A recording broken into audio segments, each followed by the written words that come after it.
When I met Ryan, it felt like a spark I hadn't felt in years. My husband, Daniel, was a good man, stable, loyal, and kind, but after 5 years of marriage, things had grown quiet between us. We barely talked beyond daily routines, and our laughter seemed like a memory. So when Ryan entered my life, full of charm and attention, I mistook excitement for love. Ryan made me feel seen again. He'd text me in the mornings, compliment my outfits, and talk about dreams and adventures. I told myself it was harmless, just friendship. But deep down, I knew I was treading dangerous ground. When he said he wanted to be with me, my heart raced. It had only been a month, but I believed every word he said. Daniel noticed something was wrong. He'd ask if I was okay, try to spend time together, and even plan a weekend trip to rekindle our bond. I brushed him off, telling him I was too busy. The truth was, I was comparing him to Ryan, and every time, Daniel came up short in my mind. I convinced myself I deserved more excitement, more passion, more something. One night, after another argument with Daniel, I made my decision. I told him I wanted out. He looked at me for a long time, his eyes filled with disbelief and pain. "Is there someone else?" he asked quietly. I lied and said no. He just nodded and said, "If this is what you want, I won't stop you." That was the last real conversation we had. Ryan moved in with me a week later.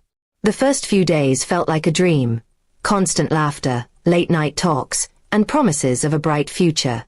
But slowly, the cracks began to show. He wasn't as patient as Daniel. He snapped easily, forgot small things, and sometimes disappeared for hours without explaining where he went. I told myself it was just stress, that we'd adjust. But deep down, I knew something was wrong. He started borrowing money, promising to pay it back soon.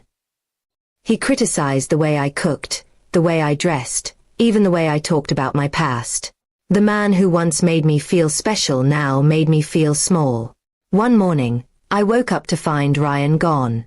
His clothes, his phone, even the watch I'd gifted him, all gone. He left a note that simply said, "I'm not the guy you thought I was." My heart sank. I tried calling him, messaging him, searching everywhere, but he vanished completely. It was like he'd never existed. For the first time, I felt truly alone.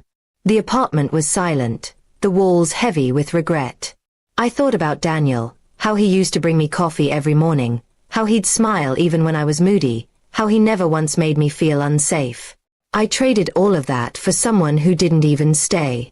I reached out to Daniel a month later, just to see if he'd talk to me. He replied politely, but distantly. He'd moved on, emotionally, maybe even with someone else. I wanted to tell him how sorry I was, how blind I'd been, but the words stuck in my throat. I realized I didn't deserve his forgiveness.